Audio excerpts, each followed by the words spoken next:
Wissenschaft trifft Spiritualität. Unter diesem zukunftsweisenden Motto findet dieses Jahr schon zum 5. Mal der internationale Bleep Kongress statt. Diesmal bei Stuttgart in der Filderhalle. Top-Referenten aus Wissenschaft und Metaphysik treffen sich hier und ein Bestseller-Autor, nämlich Frank Schätzing. Mit dabei auch Amit Goswami, der berühmte Quantenaktivist aus dem Bleep-Film. Ich habe Interviews geführt mit all diesen Top-Referenten und mit ihnen über Bewusstsein und ihre Visionen zur Zukunft gesprochen.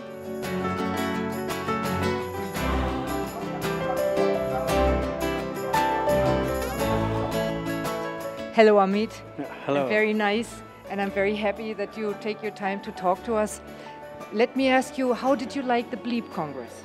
Well, it was full of so much energy. I mean, I really was pleasantly surprised. Especially, you know, the idea of such a hugely popular Congress on the movie itself, I don't think can be imagined even in the United States where the movie originated.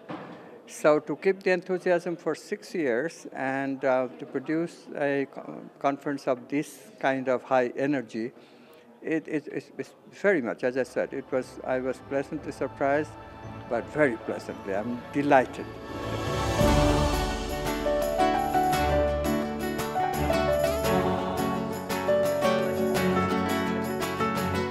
Being, again, causes a similar problem because we can just say being means just be in peace, be in rest.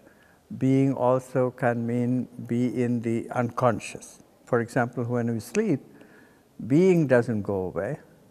So in that way, being more and more we interpret as a relaxed state in which there is a lot of unconscious processing. For example, when we meditate, of course we are aware some of the time, but other times we are not aware. And therefore being then is becoming more and more synonymous with unconscious processing. When you did your quantum physics research, which discoveries have impressed you most?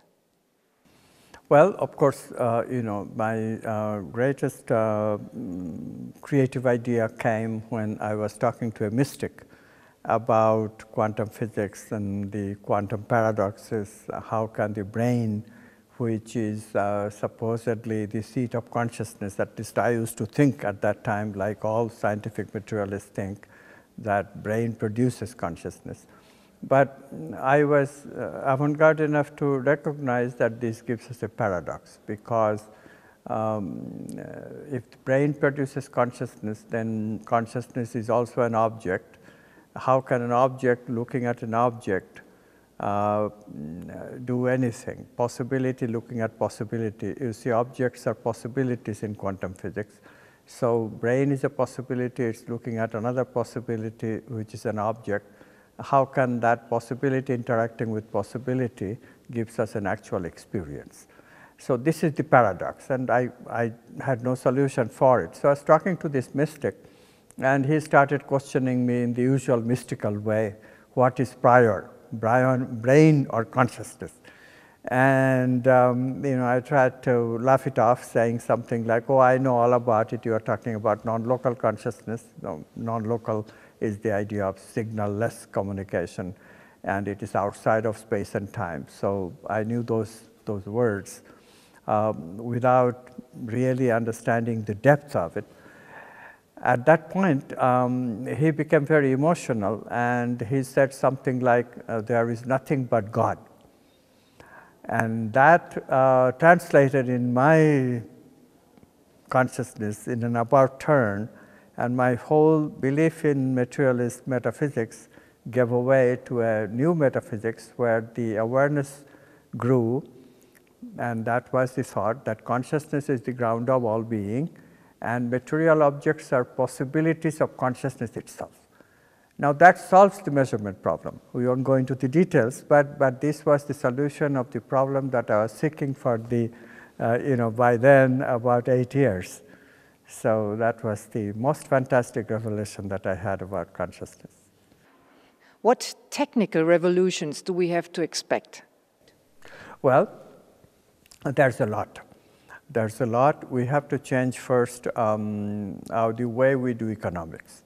We have to make those things that we do with consciousness that are of value, that were more of value in the olden days than it is now, because we have become too materialistic in terms of what we want and what we don't want explicitly.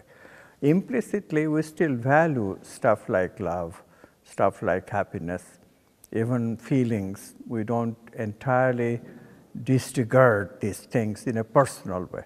But as a society, as a part of our economic game, we don't include these things as valuable.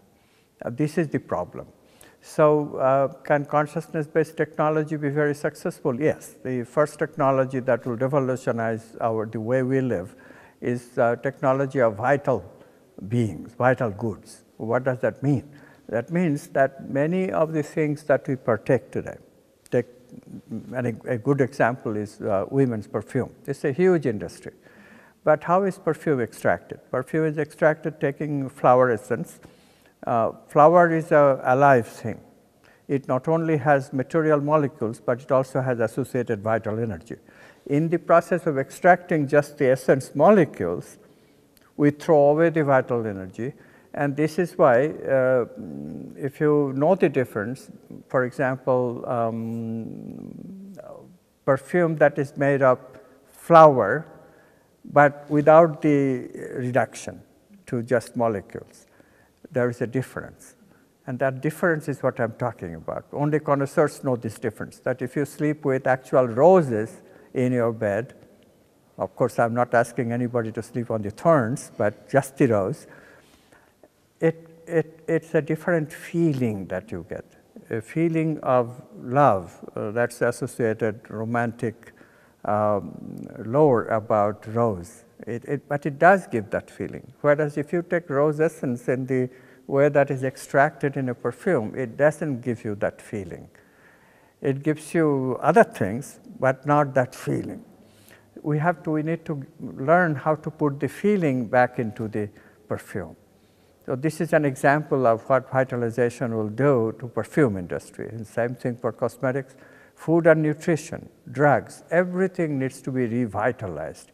Because when you reduce the original organic substance to just the molecular allopathic essence, we throw away this vital energy part of it.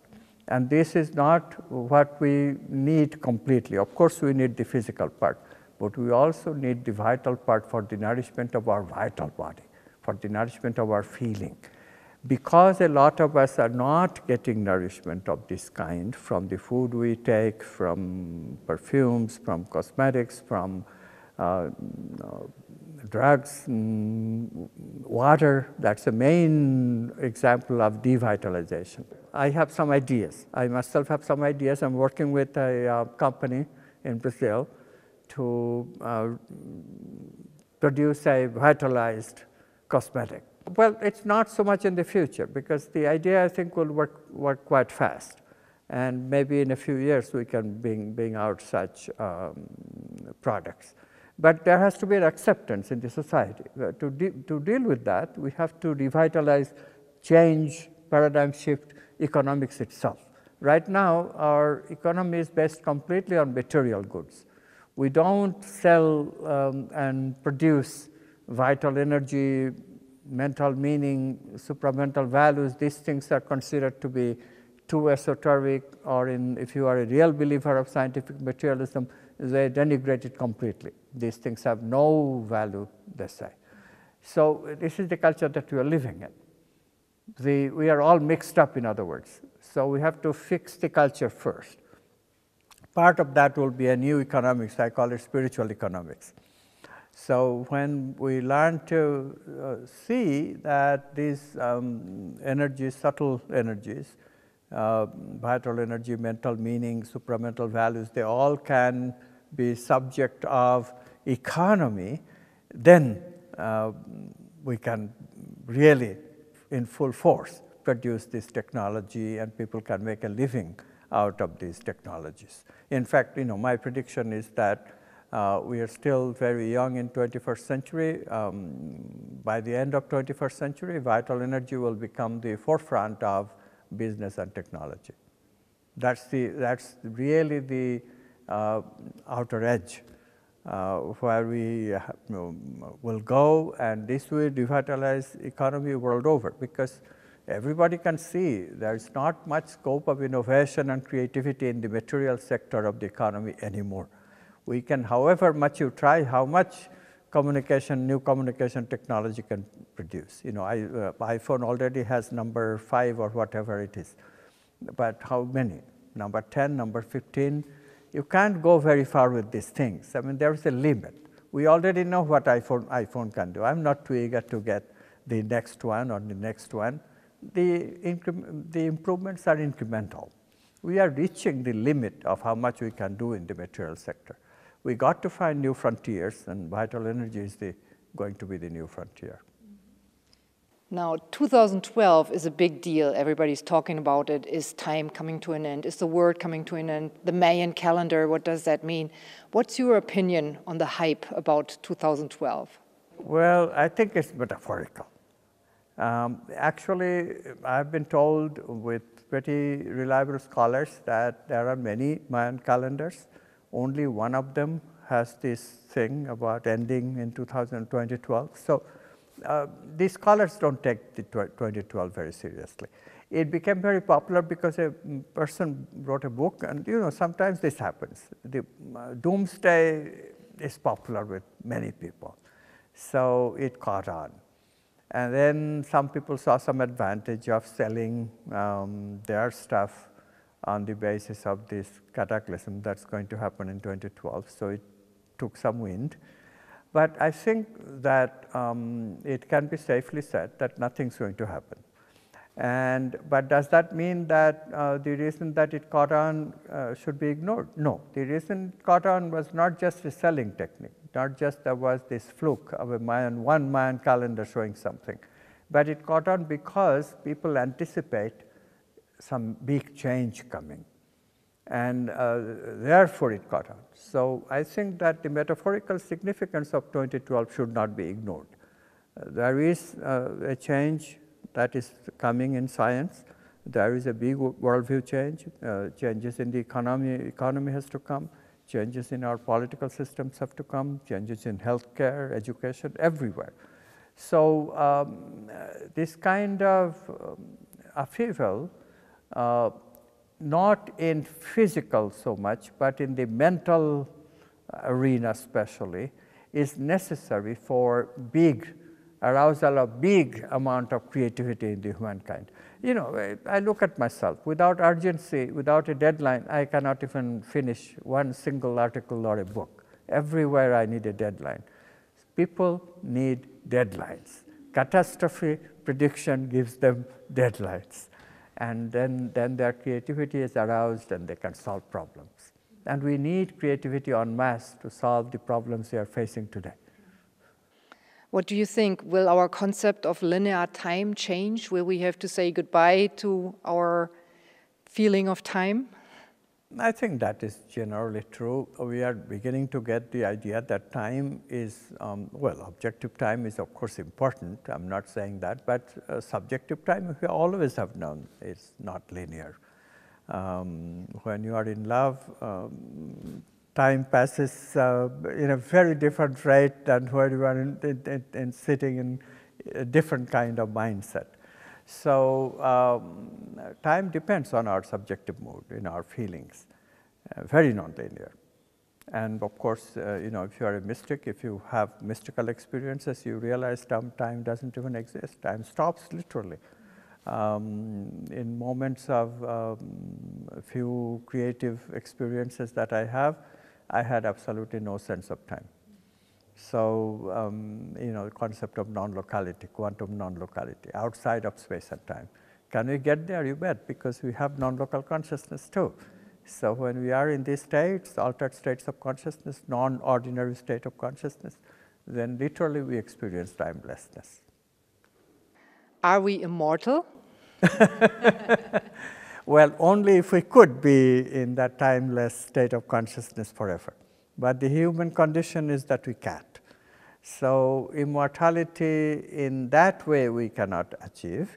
But if we slow down, then indeed we can approximate immortality in the sense that we can certainly increase longevity if we live a slow life. So my advice to people always is that slow down, but don't slow down too much, because too much slowing down is not good for creativity. Creativity needs both doing and being. So I propose a doobie-doobie-doo kind of life, borrowing on Frank Sinatra's jingle, doobie-doobie-doo, alternative doing and being, a moderation, a middle path, where we value doing because doing is necessary for living in the world, and value being also, which is necessary for spirituality and happiness. Do you believe that except human beings on our planet Earth, there are more intelligent beings in the universe? Well, I mean, how can one ignore the possibility when there are so many stars with planets, as astronomers are finding out? Then there are bound to be evolving life in other planets. And then there is, of course, the very mysterious, intriguing phenomenon of UFOs, unidentified foreign objects. Who are they? What are they? Are they real? In one of my books, I even speculated that there may be these beings, very advanced beings, who are visiting us, maybe, because to them, maybe the laws of physics that we think are inviolable, they have reached such states of consciousness where they can even produce local violation of laws of physics. Because if you think about it, consciousness is the ground of being also means one thing: consciousness is beyond any laws. Can one be in that consciousness? Sure. I mean, the point is that just because we are in our mental ego and very limited ego right now does not mean that we can do better. In creativity, we already do better. And then we have people of the sort that we call mystics. They seem to be in a state of happiness all the time, so they are doing much better than we normal beings. So this idea that we can be in a consciousness in which physical laws can be locally violated, mind you, global violation is out of the question. Then the universe collapses. But local violation, there is really nothing wrong with it. So it's possible. In quantum physics, you know, we sometimes say anything is possible, because all is possibility. We can choose possibilities beyond belief today. Are we as human beings creators? Yes, we are creators, except we have to learn to be in these non-ordinary states of consciousness in which we are creators. In the ego, we are conditioned beings. We have only ultimately one freedom in the ego, to say no to conditioning. If we learn to exercise that freedom, say no to conditioning whenever we can. Sometimes we can't. The brain circuits are so strong, we can't. But when we can, if we start saying no to conditioning, eventually creativity breaks through, and we are more and more in this higher state of consciousness which we covet. What do the recent insights and the new research on quantum physics mean if we think about disease and healing? Well, this idea of quantum healing, which was popularized by Deepak Chopra, is a very, very good quantum idea. I have theorized further that quantum healing can be perpetrated by the creative process. So anyone who wants to be creative about their body, about their mind, about their vital body, can heal himself or herself of practically any disease. In that sense, the what are these people's name? Mary Baker Eddy started this Christian Science, you know, a long time ago. Her idea was that disease is an illusion. So in that sense, that we have the facility, capacity of going into this non-local consciousness and healing ourselves. In that sense, disease is an illusion, because that consciousness is always whole. Healing ultimately means achieving wholeness. So we should be able to achieve wholeness if we are really in touch with our deeper, higher levels of consciousness. This is a challenge, of course, to ordinary folks like me. But if we have the urgency, as a disease sometimes gives you, terminal cancer, for example, if we bring that urgency, we can be creative about our own body and can heal ourselves. I strongly believe that such healing is possible for anyone. Of course, there are many, many cases where spontaneously people have gotten healed. That gives us inspiration. The data is there. The theory is there. We know the creative process. Can we master the urgency? Well, right now I don't have that kind of a disease, so I cannot say. But if I did, I'm sure I would try. And what do these insights mean when we talk about enlightenment and reality? Well, enlightenment is this idea of knowing reality in fullness. But you know, with quantum physics and the experimental verification of quantum ideas of non-locality, that knowledge that consciousness is everything can be gotten today by just reading a book. Any book of mine will introduce you to this idea. So are you enlightened reading a book of mine? Yes, you can be called that because you have now scientific evidence that consciousness is the ground of being. So that kind of enlightenment is not the full meaning of the word. It is used that way still sometimes. But that kind of enlightenment we don't really need to give so much time towards. We can have it from a book, we can have it from looking at the data, and then that faith comes that yes, consciousness is the ground of being. But there is a deeper level of enlightenment, which is to live that, to live this truth. Consciousness is the ground of being. What does that mean? How to live it? Can I love you like you are me? That's what it means ultimately. So this kind of understanding, when that percolates into the being itself, so that the way you live, your living exemplifies that understanding, that's enlightenment. Can one live like that? Well, the life of the mystics, few mystics that we have historically and currently, they do live a much happier life, a much fuller life. I met a people like that, a few people like that, and in their proximity, well, there was one American mystic, Franklin Merrill Wolfe. Not very famous, but he lived, he passed away fairly recently at the age of 98. I met him when he was 97, and I was at his ranch. I got invited to give a talk on quantum physics. He told me that afterwards, he invited me to stay in his ranch for a month, but he also told me that no talk of quantum physics because it gives me headache. So what do I do? He has invited me, I have accepted the invitation, I have this whole day to kill, there's not much to do. So I just sat with him in his garden. He dozed off and I would just read something, but I liked sitting with him. Now, this was a time when I was extremely unhappy. My marriage was not working, my wife and I would be constantly fighting. We went to the ranch together. And so I had extreme turmoil when I went into the ranch. After a few days, I kept hearing people whispering about this delightful quantum physicist who has come and who is just a beautiful person to interact with. And I became very curious. Who is this person they're talking to? And so one morning, I just blurted out. They were whispering, and when I entered the room, they all stopped. I just blurted out, who were you talking about? I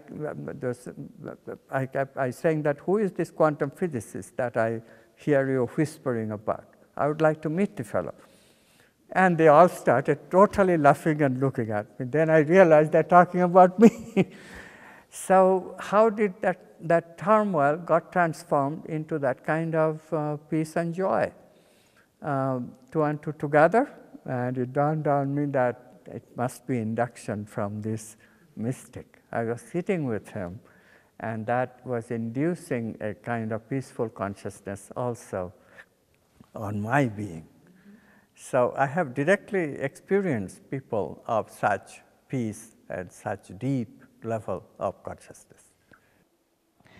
Another very philosophical question, do you think there's a difference between reality and truth, and is there an absolute truth? Truth is an archetype. This is the intuitive level, supramental domain of consciousness. So truth itself is not the ultimate reality. Ultimate reality is just being, consciousness and its possibilities. Even truth in the quantum level of understanding has a range of possibilities, although all possibilities of truth are also truth. So, but there are variations of truth. And so we have to become very astute in our language patterns. Although we generally say that anything in the supramental domain has truth value, there is some truth in it, but there is more true and less true and so forth. Absolute truth is language. Can we use the word absolute truth to denote reality? In principle, we shouldn't, but of course we have to use some language. Problem with language is that language can never describe the absolute, because absolute is beyond language. Everything is within absolute, but things per se cannot represent absolute totally. So you have to be very careful about describing something absolute as reality or consciousness. Consciousness is reality. And finally, what is it that you want the world to know? I would like the world to know that it is possible to transform. I would like the world to know is that it's possible to transform not only yourself, not only ourselves, but also the world. The world right now is in turmoil, partly because of our worldview confusion, maybe mostly because of our worldview confusion. So I think we should really recognize that an inclusive worldview, which includes all human experiences, does not exclude anything, cannot, by definition, cannot fall prey to dogma. It has come. Quantum physics has given us this gift, and we can use it to change ourselves and change the world. I call it quantum activism, and this is what I would like to invite people to investigate. See if it suits you. See if you are ready for quantum activism. If you are, contribute.